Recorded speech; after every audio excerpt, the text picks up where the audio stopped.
And my name is Omar Dajani from University of the Pacific McGeorge School of Law. Great to have you all here with us. And I will be serving as timekeeper as well as one of the panelists. And it's my pleasure very, very briefly to introduce our panelists.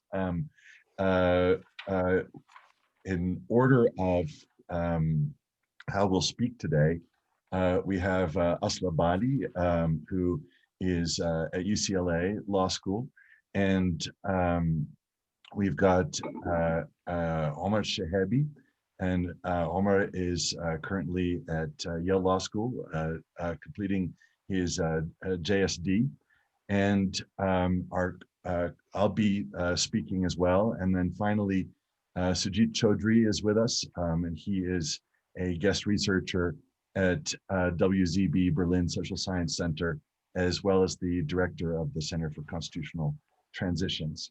So I won't delay us with any further introductions beyond that, but turn us over first to Aslı to discuss a little of the shared context, and then we will go to Omar Shehabi, and then the other Omar, and then back to Aslı, and then finally to Sujit. And after that, we will very much welcome questions from the group as well as further discussion. Aslı. So for all the audience, we thought it might be helpful for me to say a few words about the shared context in which the law and politics of decentralization is unfolding in the states of the Middle East, and that explains our title, the F word in Middle East constitutional discourse. All of the substantive presentations you're going to see today are from chapters of a book project, which is looking at the law and politics of decentralization in the states of the Middle East.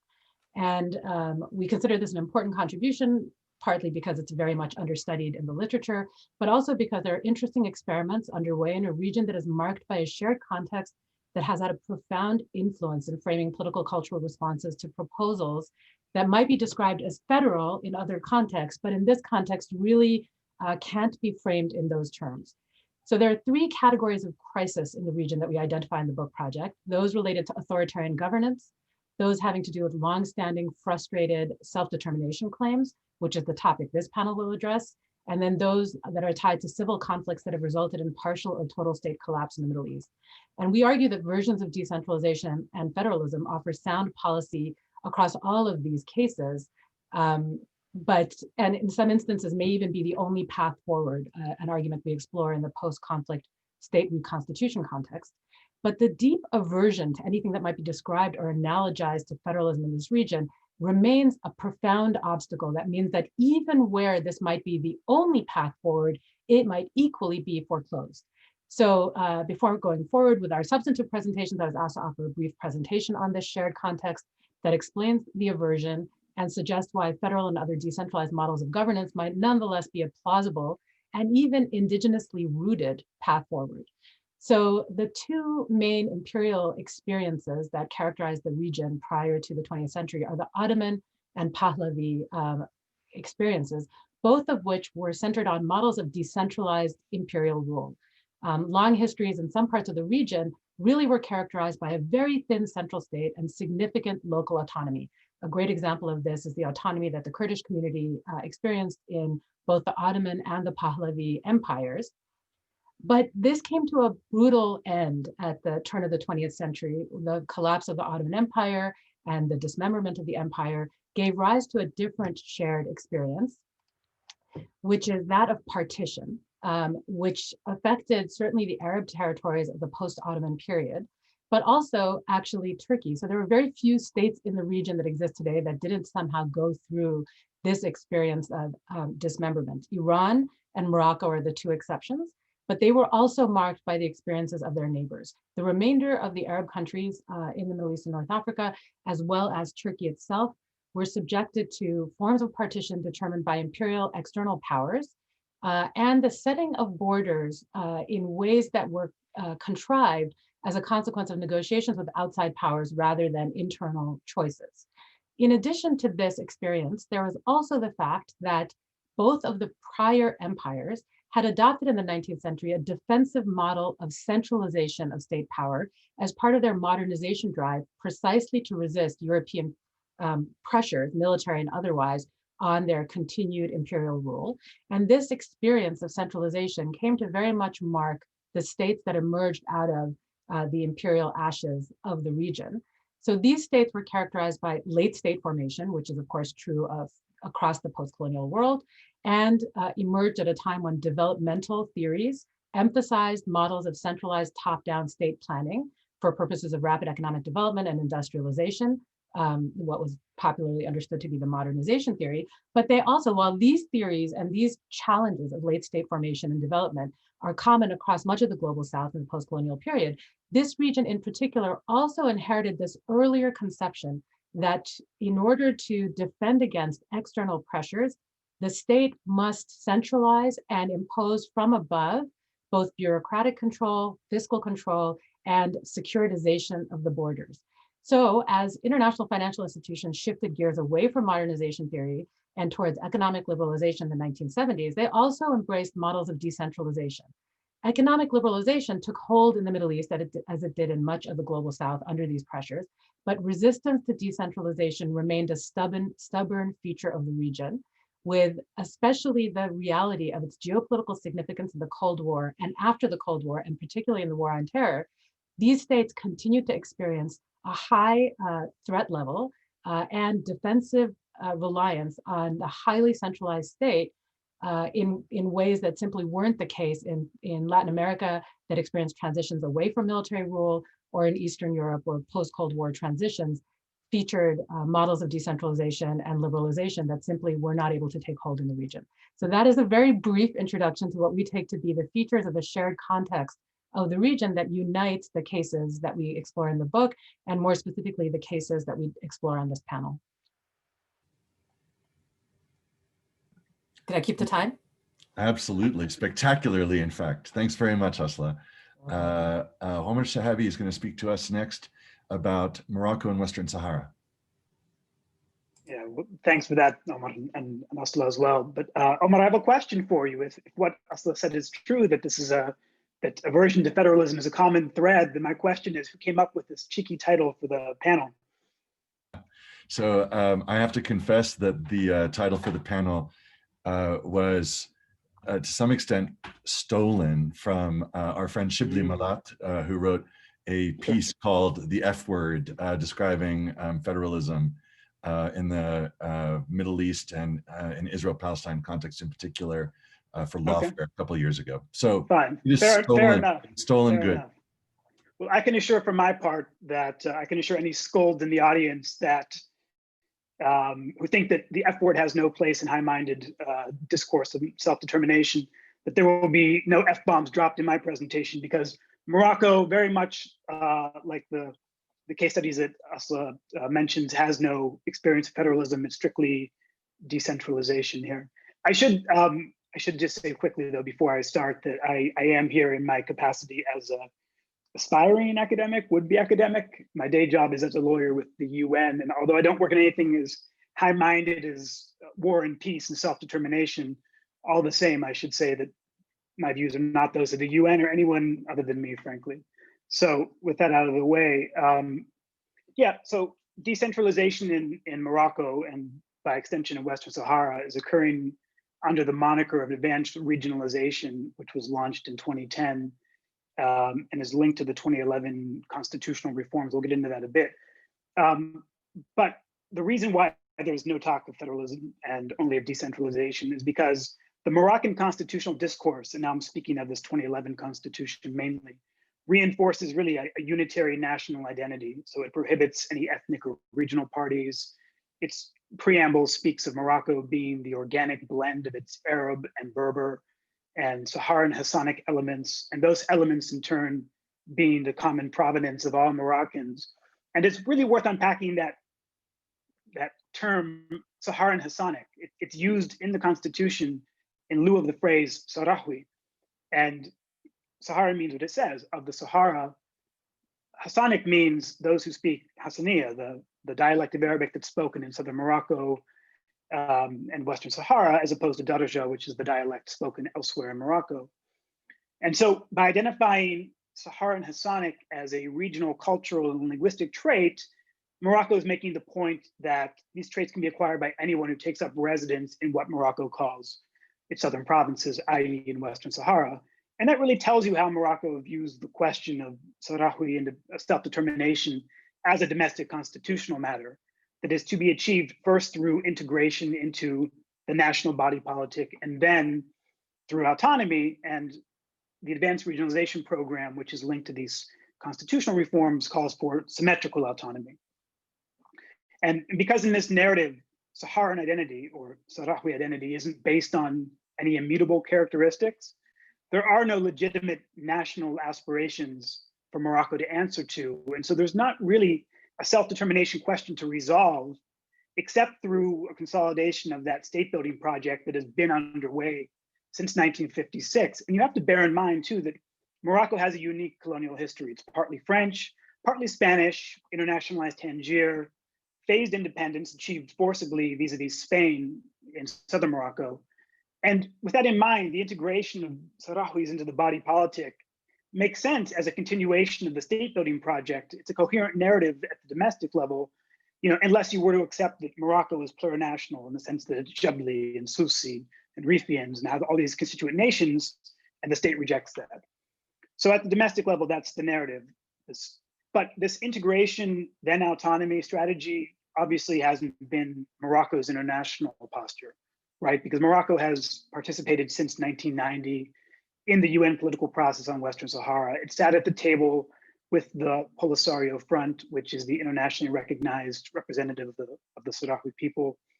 It proposed an autonomy plan for the Sahara in 2007, which it framed as the basis for negotiations with the Polisario towards a final status agreement. And so appreciating that Morocco's constitutional approach to the Sahrawi question is very different than its international approach, we come back to this panel's central question, whether decentralization is a framework for self-determination. And for Morocco, the answer to that question obviously is yes. And my chapter in this volume makes two basic points. First, that constitutional decentralization is Morocco's framework for settling the Sahrawi self-determination claim, along with pre-existing strategies. A co-optation of Sahrawi elites, and that predates 1975, the year Morocco occupied Western Sahara, and then a sort of a sterilization of Sahrawi identity. So separating Sahrawi culture and heritage from the political program as it's been embodied by the Polisario all these years. My second point is that constitutional decentralization effectively supersedes that autonomy plan that Morocco tabled at the UN. And I think it's incontrovertible that the decentralization initiative regresses from what the autonomy plan had offered Sahrawis. And so since the autonomy plan was unacceptable to the Polisario, so obviously is the decentralization initiative. So for the Polisario, the question is whether it can resist this paradigm. And my chapter argues as its third major point that the Polisario is facing an evolve or die moment and is proving itself to be just incapable of evolving. And Omar, you'll speak momentarily on Israel-Palestine. For me, one of the great paradoxes of the decolonization era, and I'm writing separately about this, is that the Polisario achieved far more on the battlefield than the PLO ever did. And I say that as a Palestinian, but yet it never gained the international recognition as a national liberation movement to nearly the same extent as the PLO. And its partial exclusion from that club of national liberation movements has caused the Polisario really to double down in that identity and in framing Western Sahara as an unresolved question of decolonization, even after the sun has conclusively set on the decolonization era.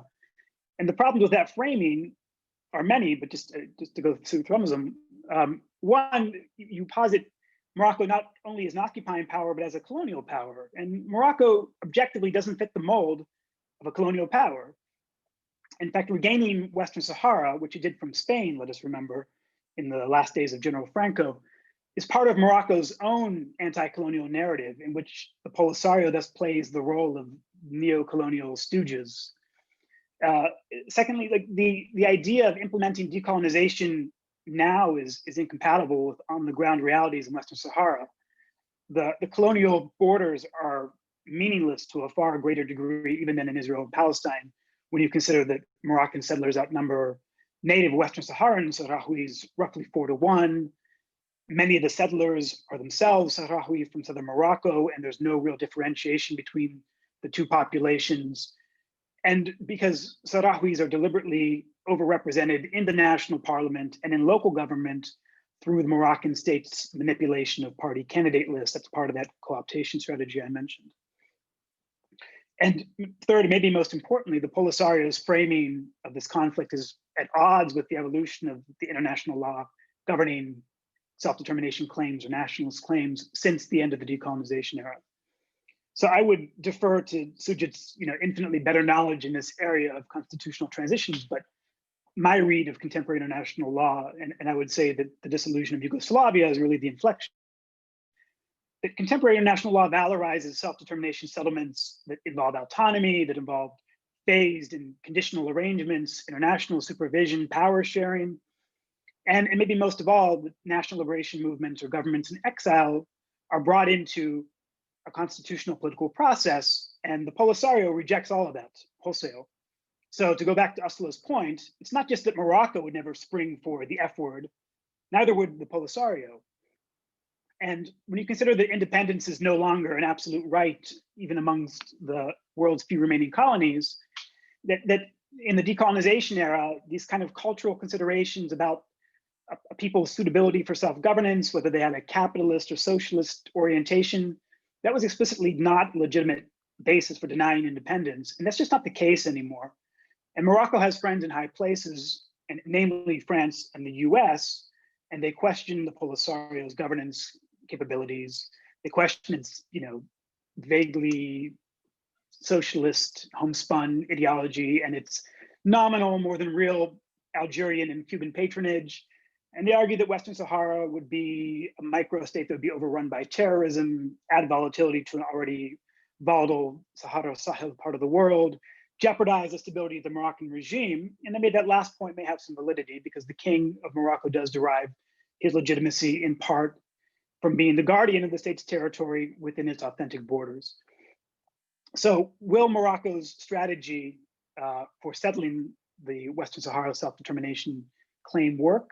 Well, I wrote in my chapter, and it's been a while now, right, since we wrote our chapters. I wrote in my chapter, this strategy has worked in the sense that it hasn't failed, and that Morocco has been playing the long game and taking advantage of a decade-plus stagnation in the political process to resolve the Western Sahara question through decentralization, through advanced regionalization, while avoiding radical transformation of the local power structure. And so the result is that Morocco's rule in Western Sahara is entrenched, but it's not normalized, although it's trending in Morocco's favor. But I said in the book chapter, should Morocco press its advantage, that might backfire, either internationally through a more express repudiation of the autonomy plan, or domestically by pushing too hard to normalize its rule in Western Sahara. It could renew the unrest that you saw in around 2010, and another cycle of Sahrawi repression and disaffection, and bring more international attention to the Western Sahara question. But since I finished my contribution to the book, I'm gradually shading towards, yes, it is working. Bear in mind that Morocco and this constitutional reform process, which is tied to the regionalization, diffused the 2011 Arab Spring protest movement in Morocco that was called the M20. And the state has managed to suppress, if not diffuse, the protest by the Rouafa, by the Rifian people in 2016 and 17. Now, the Rifians are 3 million people. They're 8% of Morocco's population of 36 million.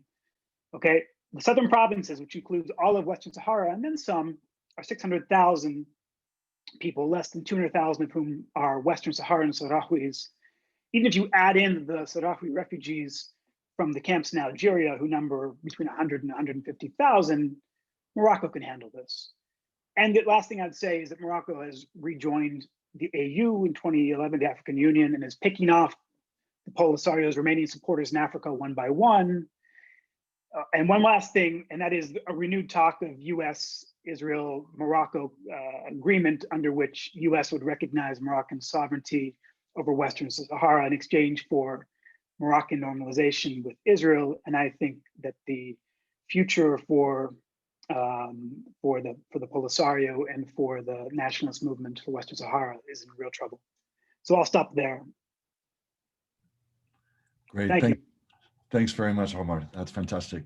I'm going to spend a little bit of time speaking about another of our cases, which is Israel-Palestine.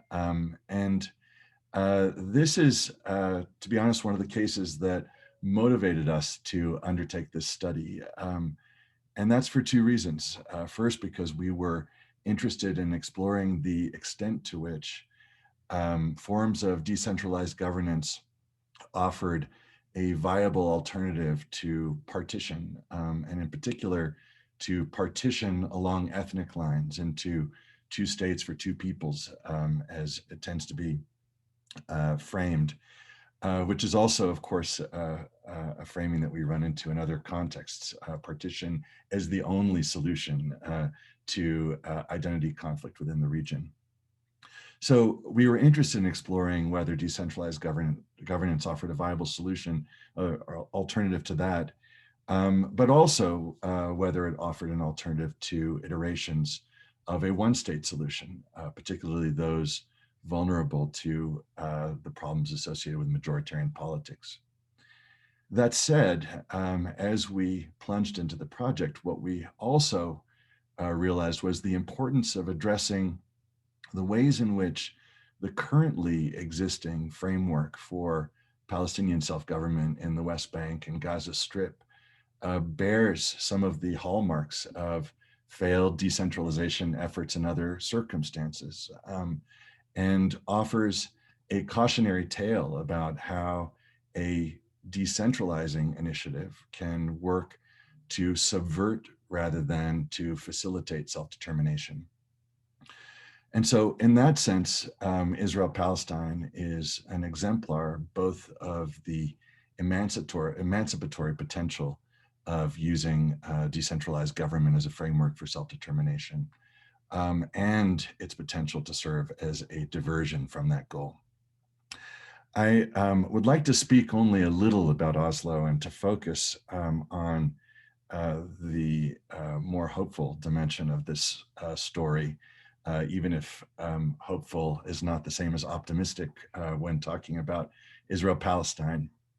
But following upon Omar's presentation, it's important, I think, to highlight some of the parallels between the ways in which the Moroccan government has instrumentalized the Advanced Regionalization Initiative and the ways in which Israel has instrumentalized the Oslo framework for self-government.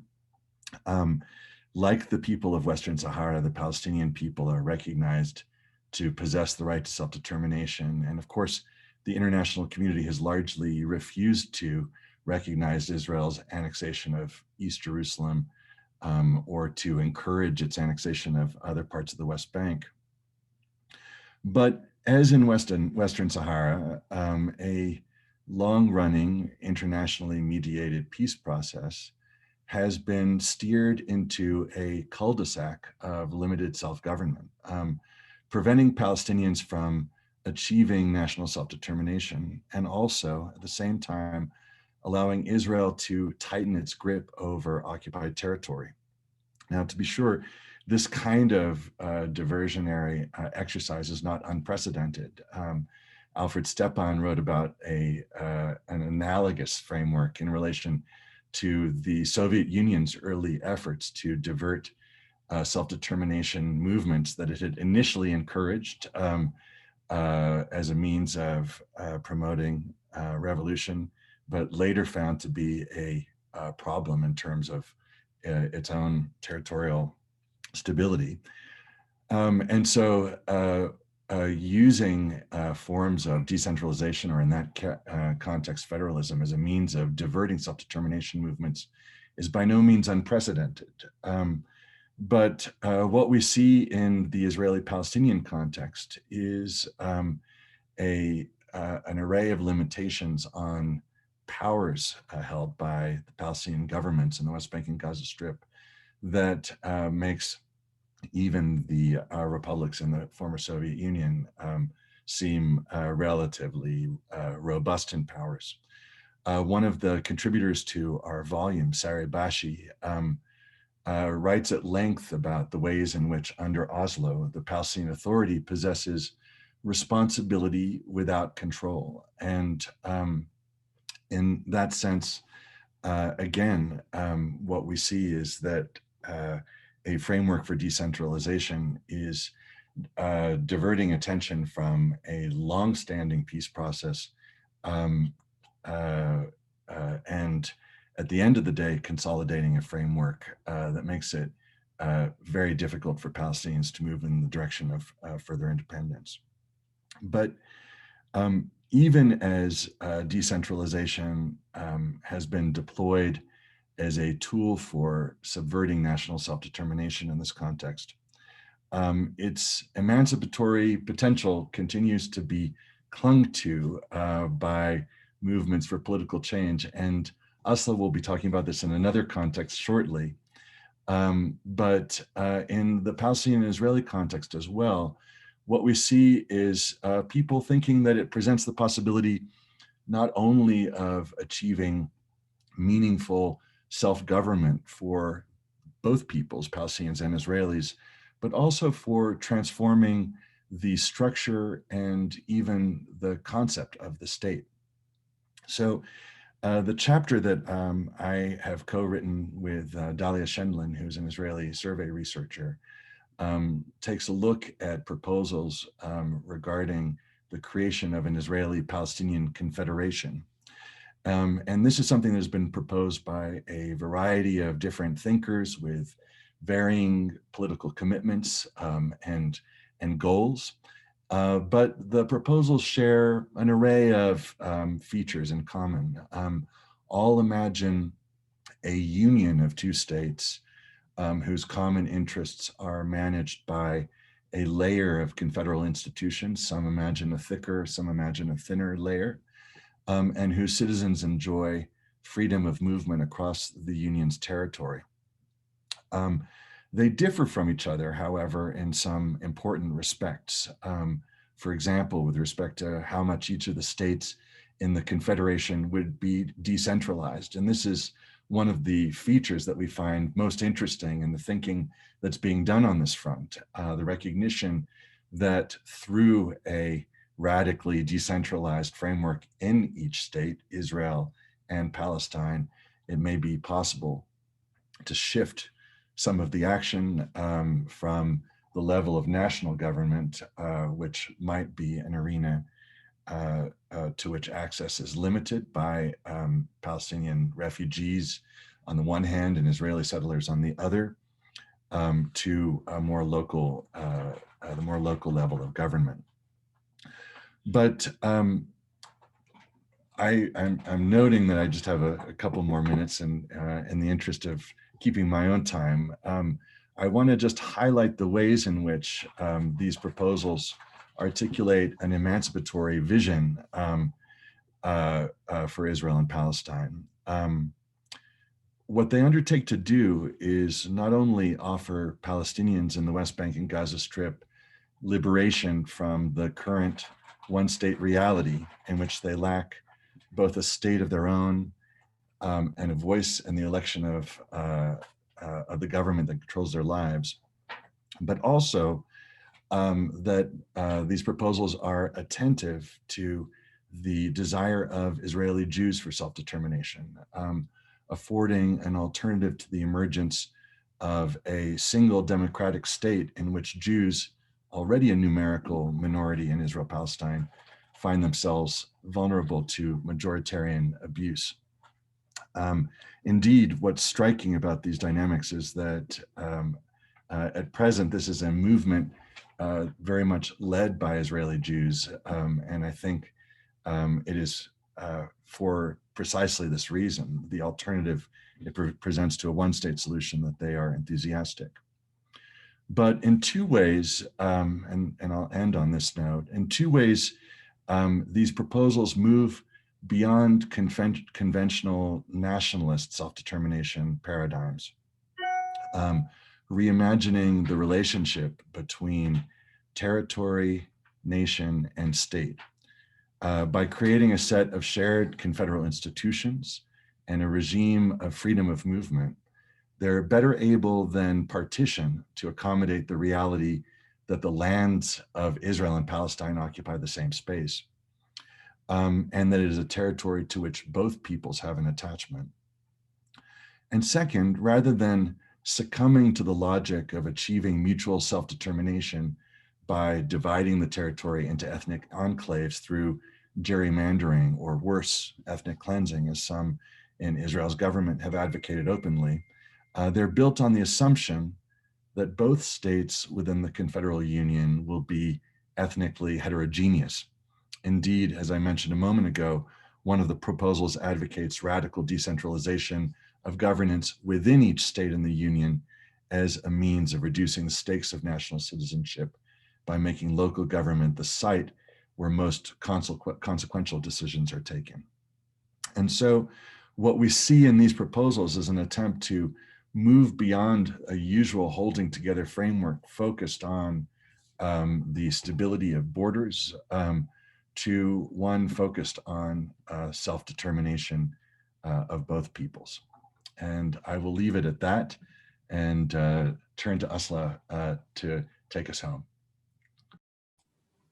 So admirable, both of you, so constrained. I'm afraid I've prepared a little bit of a messier presentation that offers some thick description before turning to the sort of eloquent, elegant conceptual frame that both of the Omars have presented to us, and I'm not sure I'll be able to match what they've done.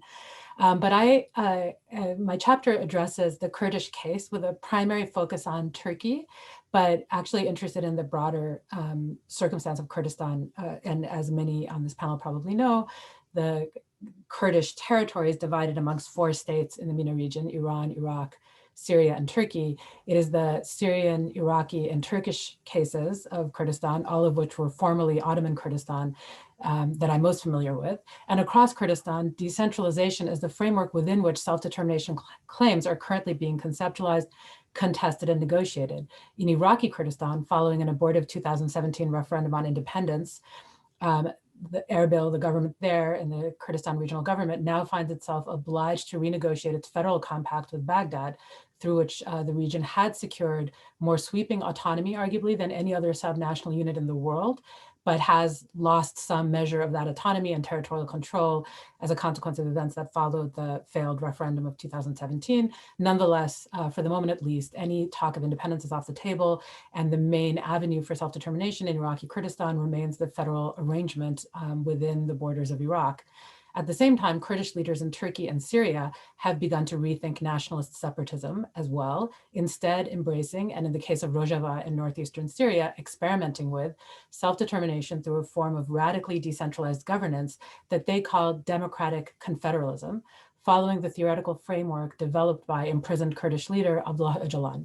So in this talk, I'm going to focus on Turkish Kurdistan as it has developed under the influence of Öcalan's trajectory, but I'm happy to discuss the Syrian experience to the extent that anyone in the audience would be interested in that in the Q&A period. And I'm going to offer a brief background on the Kurdish experience in Turkey, and then examine how the Kurdish movement has engaged with ideas of federalism and confederalism, and innovated a new approach to thinking about a cosmopolitan and nation transcending form of radical decentralization within existing borders.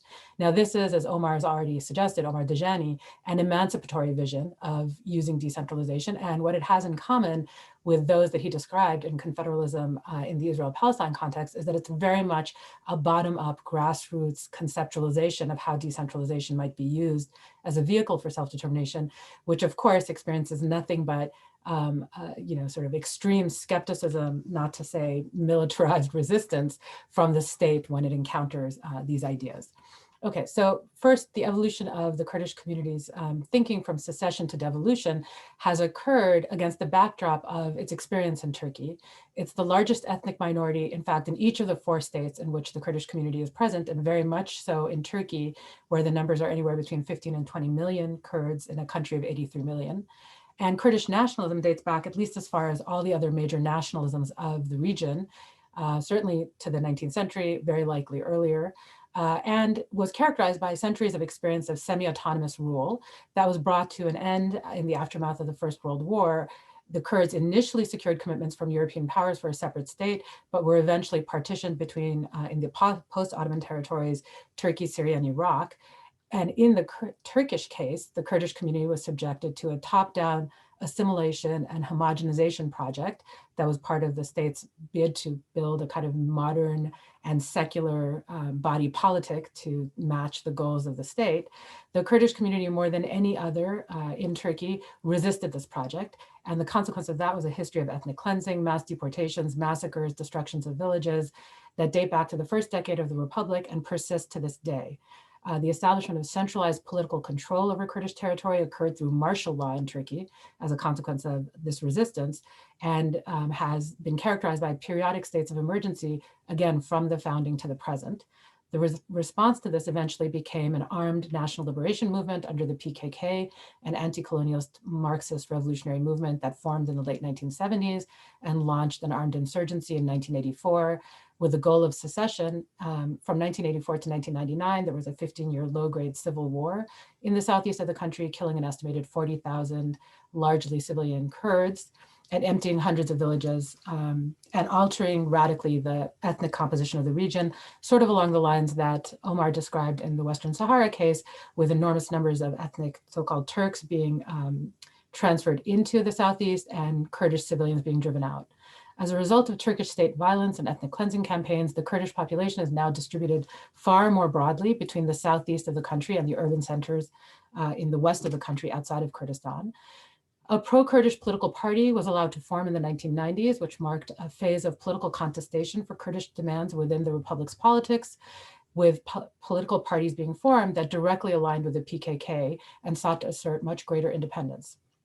However, from the 1990s to the present, the goal of secession has now shifted to political experimentation with forms of thoroughgoing devolution on the Kurdish side.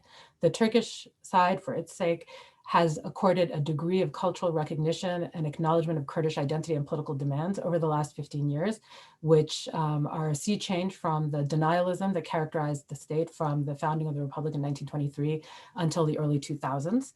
And the pro-Kurdish political platform, the current iteration of a political party in Turkey that represents the aspirations of the Kurdish community, now demands autonomy within Turkey's borders through territorially defined regional devolution, and also represents a sort of post-national, post-ethnic party that embraces many non-Kurds as in its membership and embraces a range of issues beyond those of Kurdish self-determination.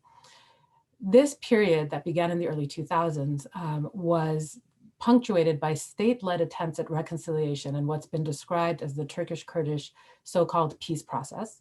I'm going to say very little about that just as the backdrop to understand how this transition from secession to devolution occurred, and specifically the context for the transition and the thinking of Abdullah Öcalan, the leader of the PKK, who really has been the guiding light of the transformation of Kurdish demands within Turkey, and to some extent also affecting the demands as they're articulated in Syria. So beginning in the early 2000s, there were several rounds of direct talks between the Turkish state and Kurdish political leaders, including leaders of the PKK. Abdullah Öcalan himself, the head of the organization, has been in solitary confinement, detained, imprisoned in Turkey since the year 1999. But he was included in some of these talks, which centered on decentralization and devolution demands. And even as talks were going on, the state engaged in draconian forms of repression, but nonetheless, the Kurdish parties remained in the discussions and continued also to act as their own independent political actors in local elections and national elections as a separate platform, contesting the same government with which they were negotiating. In the beginning of this process in 2009, Abdullah Öcalan published a 160-page roadmap of what the Kurdish national movement wanted from peace talks with the Turkish state, which included demands for decentralization and democratization, encapsulated by the idea I referenced at the beginning, so-called democratic confederalism. Democratic confederalism, as he describes it, eschews the nation state and ideas of national unity and their implied repression of plurality in favor of a form of cultural organization within a non-nationally defined state. It demands grassroots participation and decision-making devolved to the most local levels, with representatives sent from the lowest level village councils to higher levels of government that are then endowed with administrative, coordinating, and implementation authorities. in this vision, the state administers and democracies govern, which are grounded in very local polities and in a politics that is not only related to Kurdish cultural autonomy, but also anti-capitalist, feminist, and ecologically conscious pluralist models of participatory governance. For the purposes of the talks, the specific demands that were put on the table out of this roadmap were Kurdish as a second official language of the country, self-defense units allowed to operate autonomously from the central state at the provincial level, and provincially chosen economic models for development in each of the regions. The Turkish state's counteroffers were very modest: Kurdish broadcasting, teaching of the Kurdish language at the university level, renaming of certain geographic areas, and so forth. The original set of talks foundered, a secret channel was established in Oslo in 2012 for direct talks between the Turkish government represented by its intelligence agency and the PKK's leadership.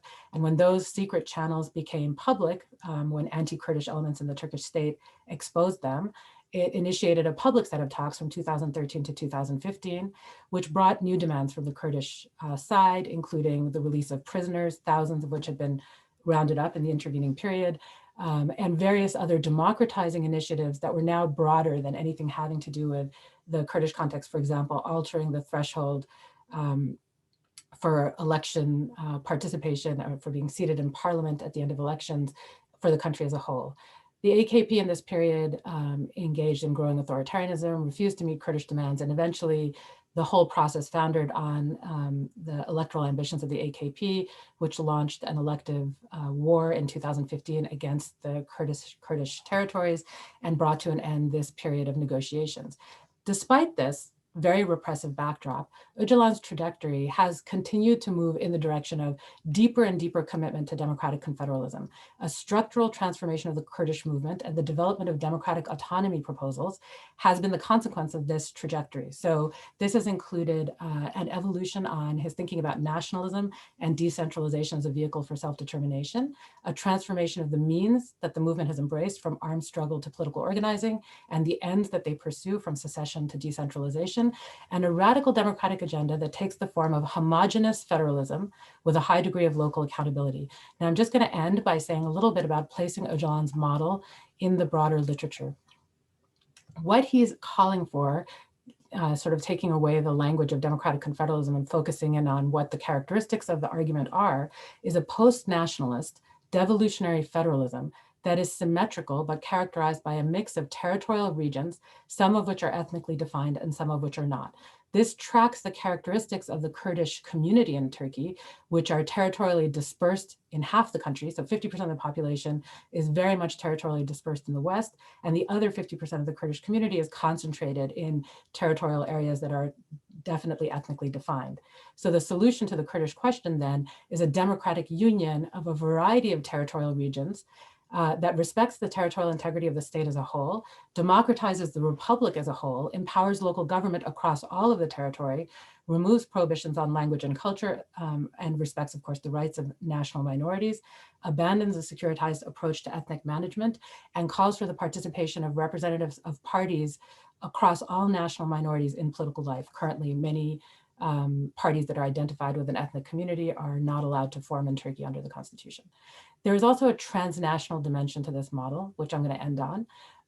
The idea here is not only that you would have this territorial configuration in Turkish Kurdistan, but also over time in Iraq, in Syria, and in Iran. Now, the Syria part of this has actually advanced quite a bit as a consequence of the Syrian civil war, and the fact that the northeast of Syria, where the Kurdish community is concentrated, has been able to experiment with self-government and autonomy. They were able to put into practice a version of democratic confederalism on the ground. But the idea would be that the Kurdish communities across all 4 territories where they're located would form democratic confederal structures within those territories, and then establish a union of Kurdish communities that provides a framework to build national representative institutions rather than a nation state. So in other words, a national coordinating entity across all 4 territories that coordinates things like cultural policy, educational policy, even economic development models, but does not either question existing borders or challenge the territorial integrity of the 4 states where the communities are located. And indeed, this union of Kurdish communities exists, has representation from all 4 territories, and has been in at least 2 out of 4 territories criminalized, including in Turkey. And so ultimately, what all of this experimentation and this kind of emancipatory vision of what decentralization might be able to afford in a sort of by transcending a national commitment and affording self-determination without without altering existing borders, by destabilizing the relationship between nation and state, is on the one hand, a highly sophisticated conception of a future that could be united for the Kurds across 4 borders. And on the other hand, a reboot of the F-word allergy in each of the states that has been confronted with this vision. And we don't yet know what Syrian reconstitution will bring and whether some measure of autonomy or federacy will be possible on an asymmetric basis for the Kurdish community in Syria. But certainly in Iraq and in Turkey, democratic confederalism has been met with intense skepticism, and in the case of Turkey, a highly securitized military response. So there's been no change in the central state's rejection and continued treatment of federalism, let alone confederalism, as an F word. But at the same time, there is a truly innovative experimentation underway, both at the theoretical level and even on the ground in the Kurdish communities of Turkey and Syria. Great, thanks very, very much, Aslı. Finally, another contributor to our book, Sujit, along with George Anderson, has written a chapter for our book looking in particular at decentralization questions in the context of collapsed states. But he's very kindly agreed to serve as discussant on this panel with respect to the questions that are presented here. So thanks so much, Sujit. It's a pleasure to be here. It's a pleasure to be able to comment on these 3 very rich papers, which I enjoyed reading and were eye-opening to me. And I think theorizing from empirics is always very important. And so let me talk. I want to make a few points. So the first point is how I see these papers relating to each other.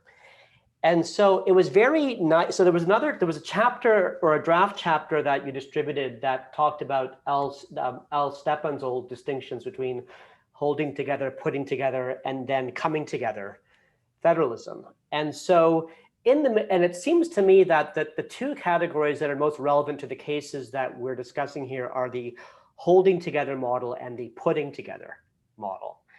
And if I can kind of organize the cases and an argument about how they relate to each other, I think the argument goes something like this: that is, to the extent that we have seen decentralization, let's not call it federalism, but decentralization in this region, it's been a form of co-optation or putting together federalism in the way that Stepan would describe. And so that's, in a sense, that's the simple way to describe the very different situations in the Western Sahara and in Israel-Palestine, right? But that's the way they come together.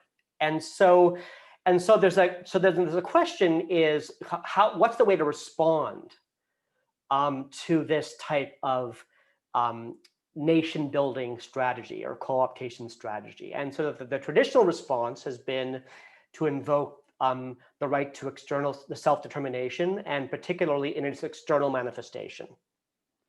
And so that's the idea and so Palestinian statehood, that's the idea of statehood for the Western Sahara. And traditionally that has been the Kurdish demand, right, in the southeast of Turkey, okay, although ambiguity there, okay? And so the argument, though, is that the Kurds have somehow made a switch, right? They're still within the self-determination framework, but they've kind of switched over from kind of external self-determination to internal self-determination. And they've done so in this really interesting way, right? They've basically kind of taken, so internal self-determination traditionally has been understood as kind of the Quebec, Catalonia, Flanders, Scotland model, where you basically have a subunit that in a federal state or in a federacy, as the case of the UK, where you have the national minority constitutes a majority, okay? And the idea is that it shouldn't be broken up, okay, into smaller units. And so the major problem with that type of way, and that's kind of in a sense, that's minority nationalism, minority nation building, and you have to have a state of sufficient scale and consequence, or a province or a subunit, that it can mobilize and its political, economic, and social capital to kind of engage in a parallel process of nation building, but within the structure of a single state that's plurinational or multinational. And so the problem, of course, with this version of minority nationalism has always been the problem of internal minorities. And these problems are really acute in all the cases I've described. So Catalonia, it's 50% are Spaniards, and in Scotland, how does one count? And so the thing that I find really interesting about this emancipatory model, and I'm using the word that both you and Aslı have fastened onto, and I think I would encourage you to foreground that a bit more, is that it talks about internal decentralization within the subunit as a form of responding to this internal minority problem. And there's also free movement, so you avoid the cantonization of these subunits and the subunits themselves, right? And I think that's crucial, right? Because you don't want to have the Bosnia-Herzegovina problem, or what of basically free movement maybe existing on paper but not in fact.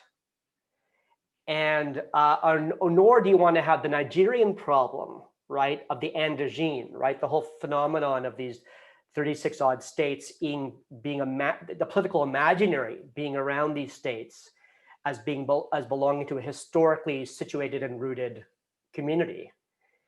And that migrants, quote unquote migrants, some of whom have been there for generations, don't have diminished rights to public employment, public services, et cetera, right? You want to avoid that problem, right? So you want to have kind of, the ethnic civic thing is so hackneyed and overdone, but you want to have basic human rights of equality and equal treatment, right? While understanding that the whole structure of this is to accommodate and institutionalize a recognition of diverse communities at the same time. And there'll be lots of balances to be struck, lots of tensions between those policies on issues like public housing, public lands, education, public services, language of public sector employment, right? All the issues that you see, but it helps, it reduces the zero-sum aspect of this and all by kind of creating more pots of power, right? That's the idea. So that's how I see this, how these things fit, how these papers fit together. And so the question then I had is, what are the preconditions of success? How does one get there, right? And so one variable, of course, is the minority nation's identity and its goals, right? And so Omar Shehabi talked about the fact that Polisario is stuck in the decolonization, the mode of self-determination that was predominant in the 50s and the 60s. Right? And that is really out of date now. And so if they can't pivot from independence towards internal self-determination, they're not going to be able to play or succeed in this new political game, right? And that's true, I would say, for the Palestinians as well. And it seems that at least in the Turkish area of Kurdistan, that's not the goal anymore. Right, and so that's kind of there's that, but then the other kind of side to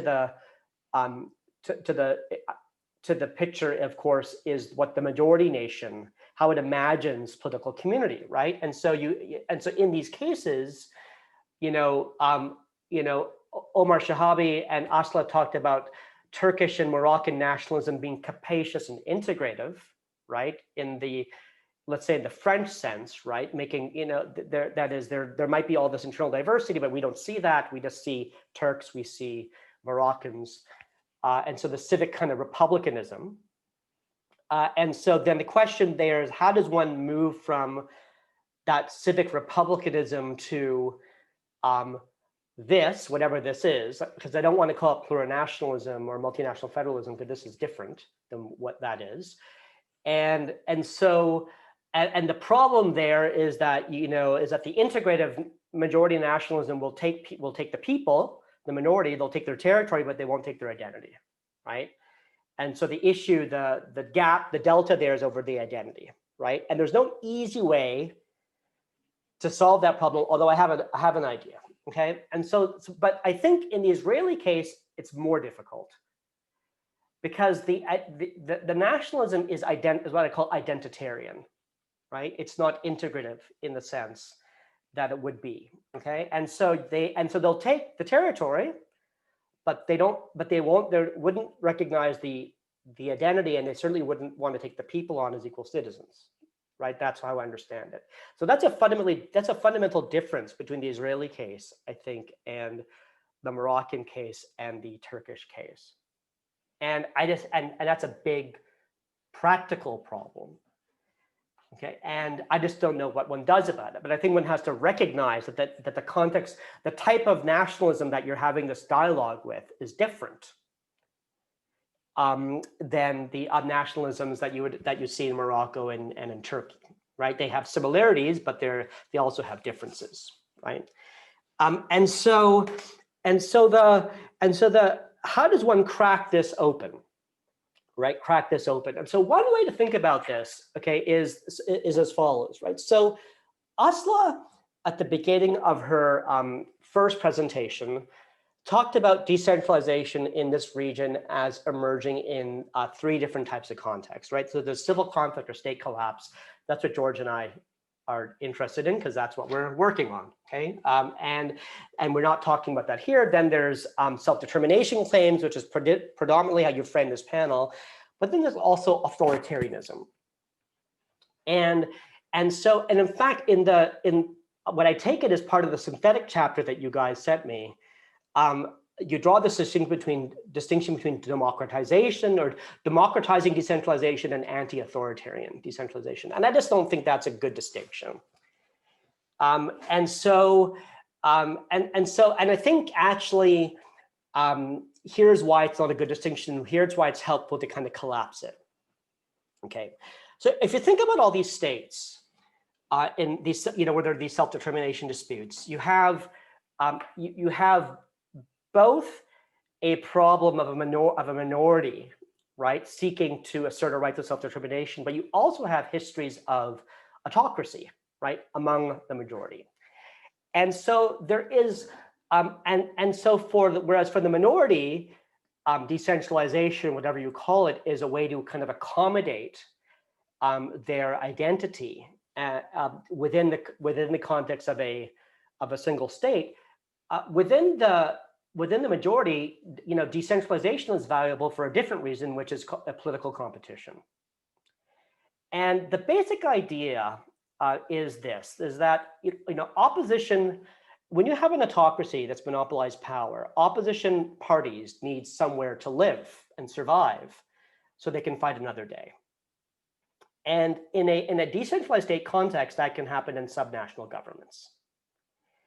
And there's a lot of research that shows that one of the big, and this is the big problem, I think, with the Ginsburg-Hug argument about how to save a constitutional democracy.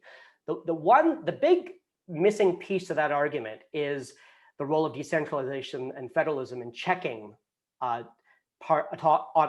autocratic rule, right? By basically creating alternative sites of power where opposition parties can live to fight another day, right? And the big example I use in my own work of how that's happened is in India, right? And so in India, you had Congress-party hegemony.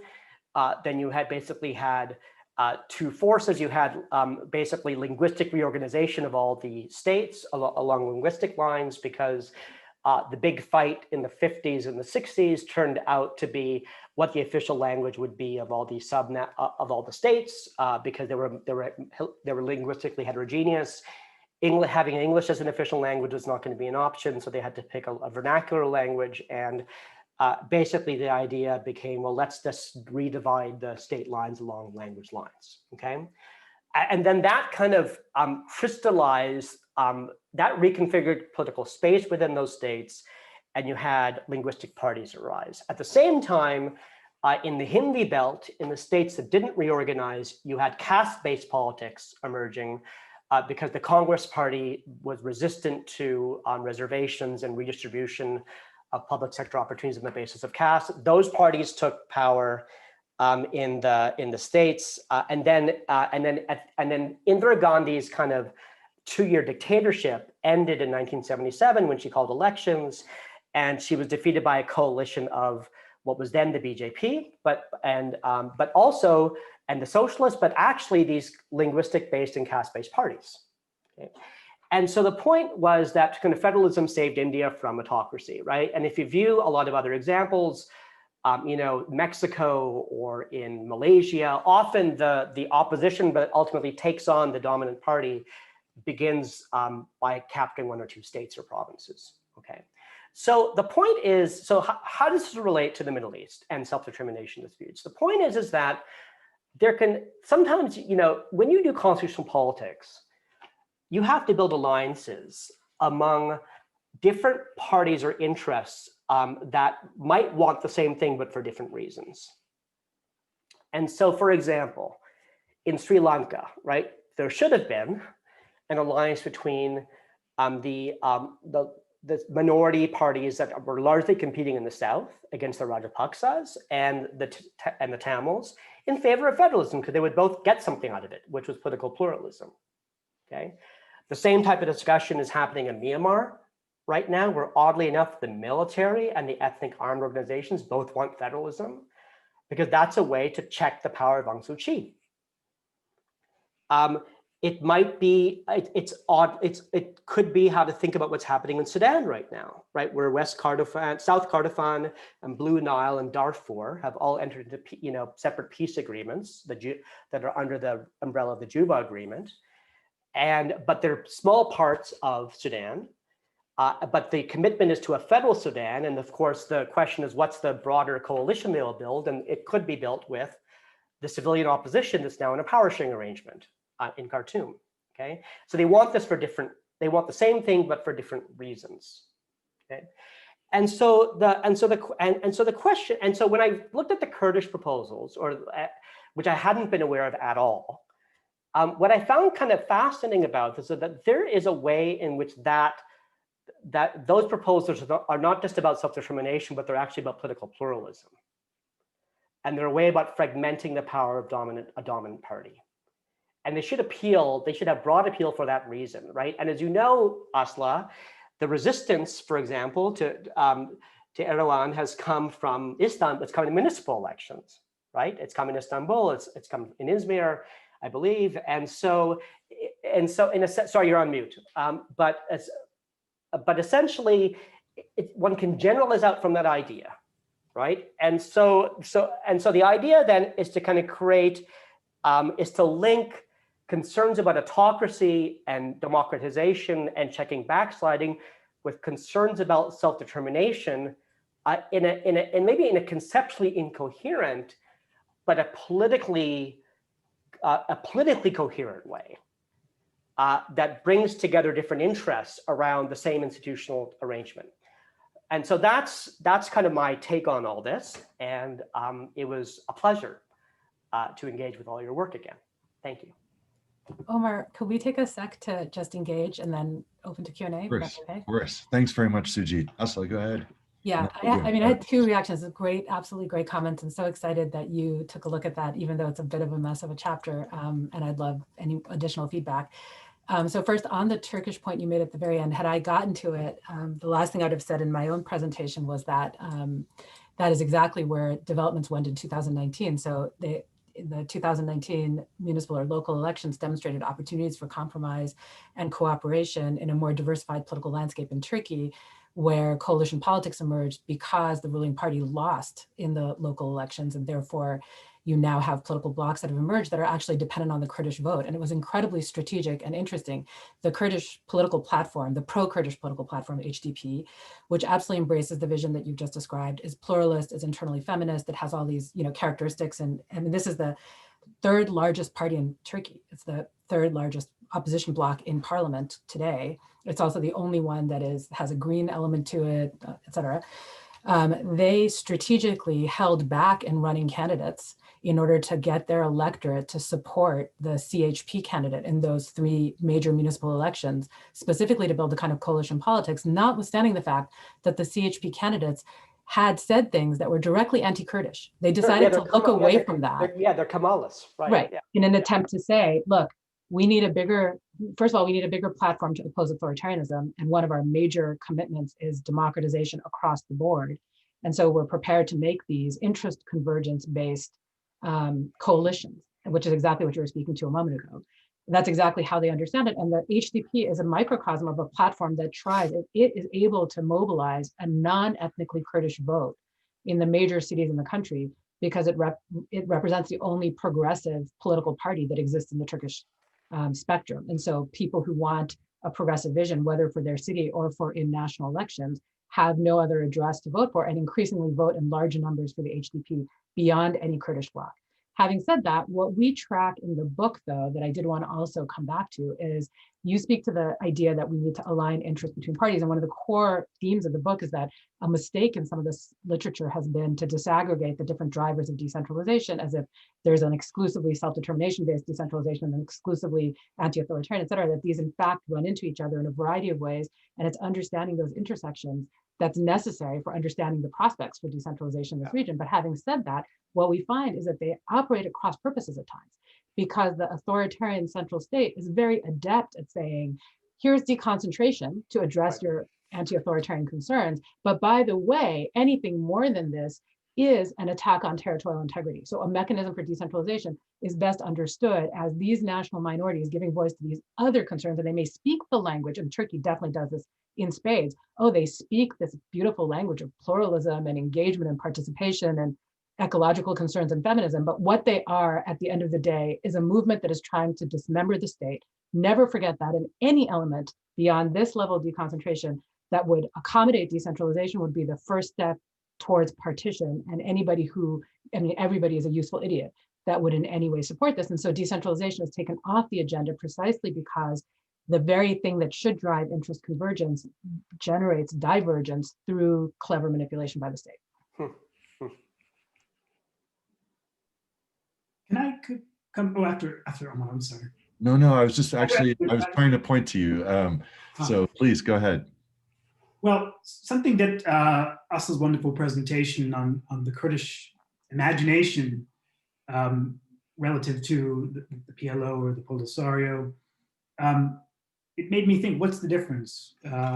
What do they have that we don't? Or maybe the better way to put it is, what do we have and they don't? And that is the accrued, if anachronistic, sort of rights and privileges that the PLO and the Polisario, to a lesser extent, have in the UN and in regional organizations. And I'm just kind of wondering, and maybe Sujit has some ideas about this, what can the world community say to the PLOs and the Polisarios and the fellow discontents to take the leap, to be creative, to pursue a more instrumentalist rather than institutionalist vision of self-determination? Take the leap and you're not going to forfeit your seat at the table should that be of use down the road. I think the political risk is that there's no reciprocity on the other side, right? I mean, in any kind of negotiation, there's talks before talks and talks about talks, and then you basically have a move, right? But you don't do anything unilaterally. And so basically, there needs to be some understanding that there'll be reciprocity or recognition or understanding that there's been a big move here, and there'll be a confidence building measure on the other side. But absent that, it's not really, it's hard, right? It's a hard thing to do. And particularly when you've got a domestic constituency that you have to keep engaged and might be divided, right? And so, what I'm wondering is what changed in Turkey that made that possible? And is there something we can learn from that?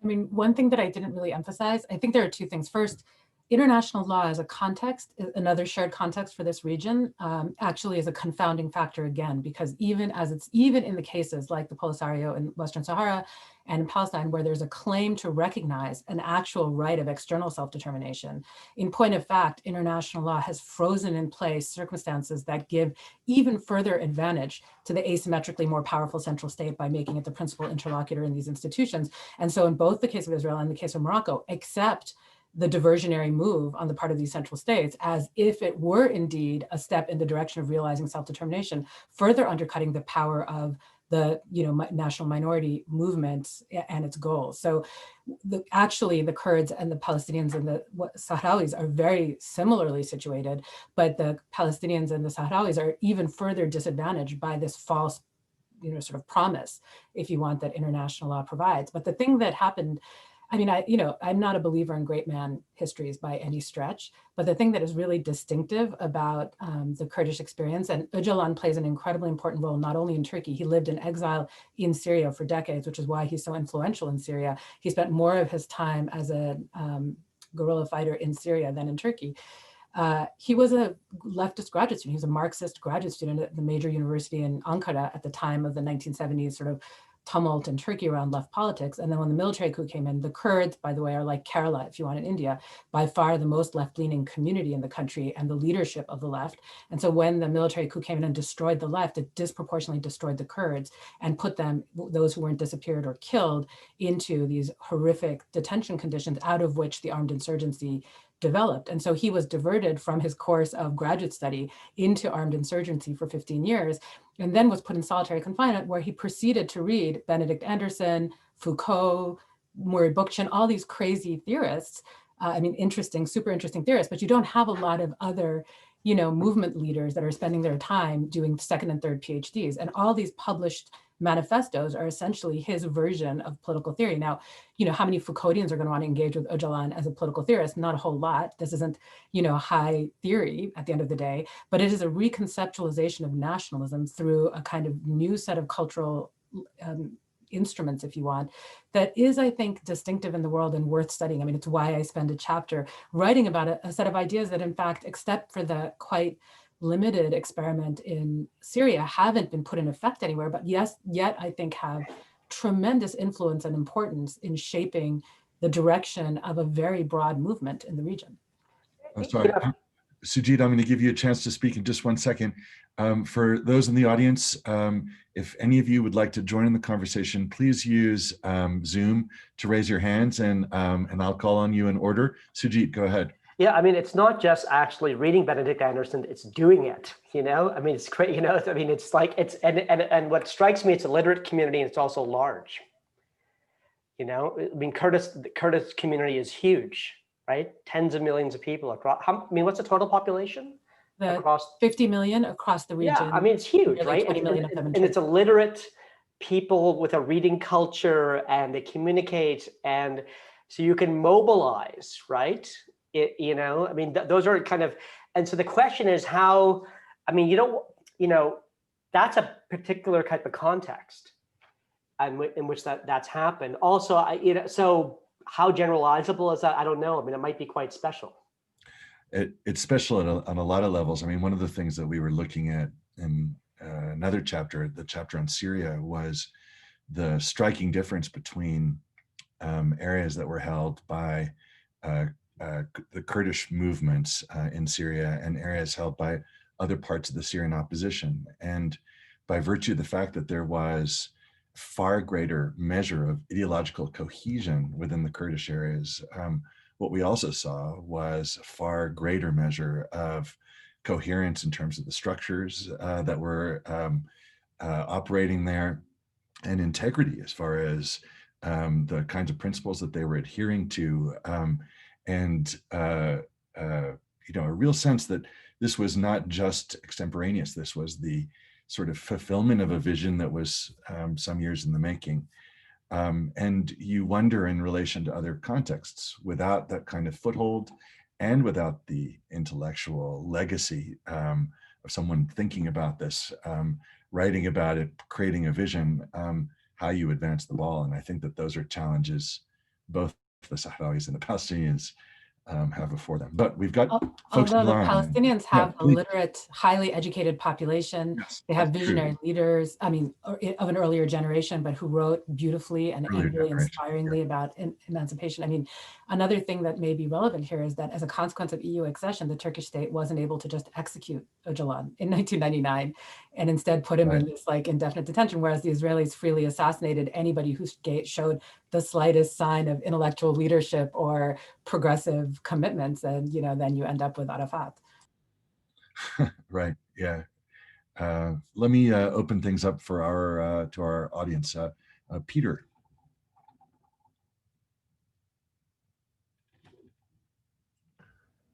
Hi, this is great. I'm really, I'm trained as a Latin Americanist, so I have very superficial knowledge of the Middle East, but I see a lot of parallels and non-parallels. And I guess one of the questions I wanted to ask all or some of you is, to what extent can natural resource or market control or a segment of the market be a basis for leverage or into regional autonomy? The reason I ask that is because looking at countries like Mexico and Paraguay and Chile, there are various groups, either indigenous, non-indigenous, who have made a claim based on something like forestry rights. That was the Sandinistas had in Chiapas had a huge issue with forestry rights, and then that was a cautionary tale because they became part of CONASUPO, which was the national food supply entity, and so their regional autonomy went nowhere. Or the Guarani in Paraguay, who made a claim based on oil and gas reserves. And the one place in Latin America you see the sort of success in those kind of claims are with organized crime. I mean, it's sort of a type of federalism in Mexico, Colombia, and Bolivia are drug cartels, right? And so there's this very sort of effective military control by sort of regional subgroups across Mexico. The FARC in Colombia sort of fell victim to a greater degree of U.S. intervention, because Mexico is not interested in U.S. intervention at all. But Colombia willingly invited a very strong U.S. military intervention.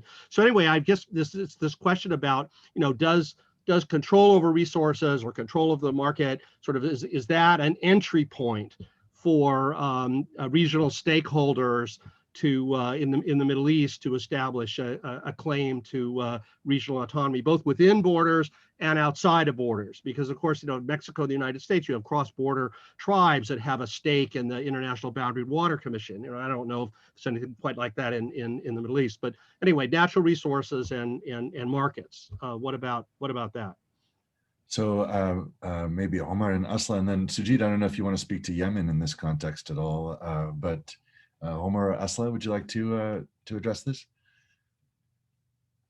I'm happy to jump in, yeah, just very, very quickly. So the Western Sahara has two resources. One, it has phosphate, and two, it has an 1,100-kilometer coastline and good fisheries. On the phosphate, there's a whole story here of the Spanish dirty deal with Mauritania and Morocco at the time, where Spain retained some revenue from the phosphate industry that it had just built in the early 70s before it departed. But for phosphate, there might never have been a Moroccan occupation. The Polisario has sought to get involved in what Morocco regards as lawfare, getting vessels carrying Western Saharan phosphate impounded at various ports around the world, but at the level of being a nuisance to Morocco more than any kind of mass movement. You might know that the Polisario brought a case in the Court of Justice of the European Union regarding the European Commission signing a deal with Morocco, covering access to fisheries, knowing that Morocco was applying this deal to the waters of Western Sahara as well. And the most telling thing that came out of that, going back to, again, rights and privileges in the international community, is that the Advocate General's opinion, which ended up being controlling, said that, well, the Polisario speaks for the people of Western Sahara for purposes of the political process only. It's never been recognized as a national liberation movement or a government in exile for all purposes having to do with Western Sahara, and therefore control of natural resources is within the control of Morocco as the de facto administering power, a title that inherited from Spain. And so definitely that has been a strategy of the Polisario. It just hasn't yielded the successes that it had hoped for. Yeah, so I'll just say briefly, the only natural resources that are really available in the area of Kurdistan are oil and gas resources. And those have been drivers, I mean, anxiety about loss of control by the central state over oil and gas resources has been a large part of the reason for the depopulation of Kurdish areas, the assertion across all three of the post-Ottoman Kurdish states. So again, I'm setting Iran aside, but in Iraq, in Syria, and in Turkey, even the thought, I mean, in fact, there are very limited oil resources in either in Syria or Turkey in this area or in any part of either of the countries. But nonetheless, the fact that there was even the prospect of some potential for, down the line discovery of oil and gas resources was among the reasons that the state persistently asserted direct central control. Also, all three regions were the victim of centralizing, modernizing states that deliberately deprived these regions of either industrial development policies or agricultural investment policies, or even really effective distribution of basic public services such as education. So they had to, oftentimes mobilize in a fairly decentralized way, in a fairly autonomous way, which they had been accustomed to in an earlier era, to provide these resources. And only at that point, when their own efforts to provide, for example, educational resources became a threat to the top-down homogenization projects of all three states, again, the two Arab national states and the Turkish nationalist state, did the at least extension of education, primary education, encompass the entirety of the territory, but they continued to be neglected in terms of economic policies, and they continued to be militarized in terms of control of natural resources. Great, thanks very much, Aslı. Do we have anyone else who'd like to join the conversation? We have one. I think Peter already has asked his question. No, it looks like we're good. I wanted to just respond for a quick second, if I could, to a question raised by Sujit, and then open it for any last remarks by anyone. Sujit, you pointed to the problem of identitarian nationalism in Israel as a really difficult barrier to overcome. And you've hit the nail on the head with respect to the reasons why internal self-determination tends not to be the framework that Israelis have sort of moved towards as a means of accommodating Palestinian nationalism. I think that the confederal proposals that we write about in our paper are meant to be a way of giving Israelis an opportunity for Jewish self-determination. I think that for those who who were earliest in advocating confederalism, that's the idea. How do you facilitate Jewish self-determination while also allowing Palestinians a measure of self-determination? And I think that there is real potential there. I think that the problem is not so much one of how to conceptualize a framework within which Palestinians and Israelis could, through confederation, respectively achieve a measure of self-determination, and also address a range of other questions, whether it's Jerusalem or its security, settlements, or refugees through this regime of freedom of movement. I think the really hard question is, how do you incentivize Israelis to move in a direction of this kind, which I think is not something that they have a natural incentive to do unless there are greater costs associated with the status quo. And I think the other really hard question is, how do you deal with the tremendous asymmetry between these two parties, even within a framework of that kind? And I think that's something that, as compelling as these models are, that it's difficult to find answers to. So, I jump in? Oh, sorry. Go ahead, Sujit. well, I was just going to say, so I think in your framing of the chapter, you might want to change it a bit, because right now the chapter sets up confederalism as an alternative to a two-state solution. But it's also an alternative to a binational federal state, right? Which is what's being discussed a lot, yeah. And as you know, that's also been, it's produced a lot of friction, a lot of heat, and it also might not be practical, right? Is what you're saying. That, listen, maybe we should step back from that and talk about a confederation instead. And so I actually think that that might be, and I just looked at your chapter again quickly while you were saying this. I didn't see the binational federation idea as being really coming up at all. It's really as an alternative to the two-state. So I think you might want to pivot and kind of contrast it to that as well and distinguish it from that. Because I think that people might run these two ideas together.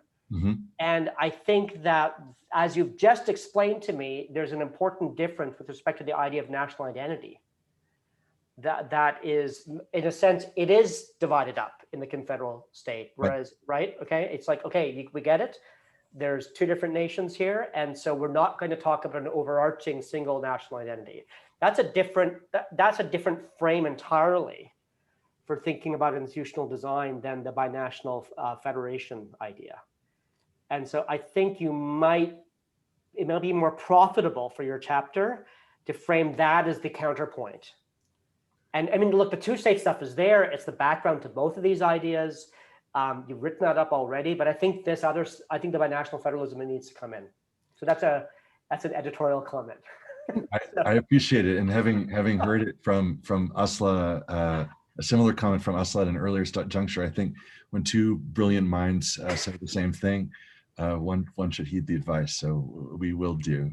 I had a different question for Sujit based on his comments, which is you faulted us, I think, or at least suggested we shy away from drawing a distinction between democratizing and anti-authoritarian decentralization. And I just wanted to point out the thing we're grappling with there. The shared context idea is one that it's not just that the experience has been of overwhelmingly centralizing states, but in several examples, for example, in Syria, but also in Yemen, there's empirical evidence that even in the context of decentralization, the decentralized units then wish to be highly top-down, centralized authoritarian entities. Yes. So they're not actually committed. They're committed to decentralization for other reasons, but they're not actually committed deeply to democratization. They are committed to opposing this authoritarian arrangement and opposing it through, for one reason or another, for different reasons in Syria and Yemen, the pursuit of decentralization instrumentally. But we wanted to be careful to distinguish Tunisia from what's going on in other contexts where decentralization is being deployed, but it's not, and we really want to avoid the conflation,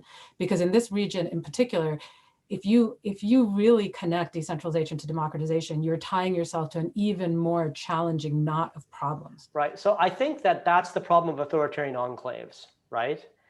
And so the globalizing but the enclaves are, what if they characterize almost the entire territory? Yeah, I know. Well, yeah, I know. Right. So it's like everywhere is the American South, right? Right. So basically, during Jim Crow. So, but that's a serious problem, right? And so I think and what I'm sort of speaking as a constitutional Democrat, that basically, like, the presupposition here is that these are going to be democracies of some kind at the national and subnational level. And if you presuppose that, then the anti-authoritarianism is targeted at the center, right? You don't want an autocrat grabbing power at the center.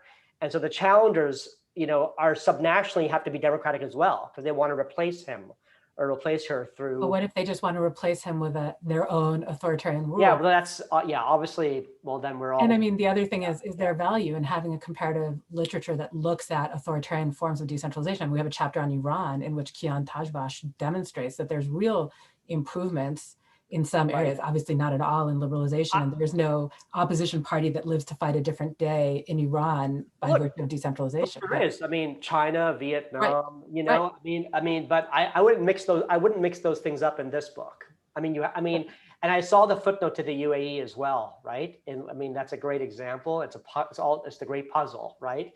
It's the coming together autocracy. Right.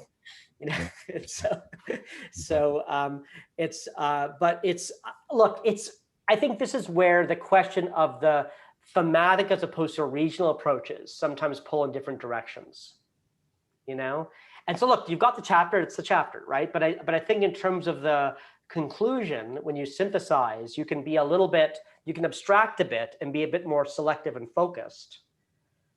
Because look, you are constitutional Democrats. I mean, that's the whole point of this. That was the motivation for this volume, to some extent. You want more democracy in the countries that you work on. So you shouldn't shy away from that in your conclusion, and you can kind of put some cases to one side to some extent in your conclusion. Okay. I'm mindful of the clock and wanted to give Omar. Would you like to say a last word or two? Omar, are you?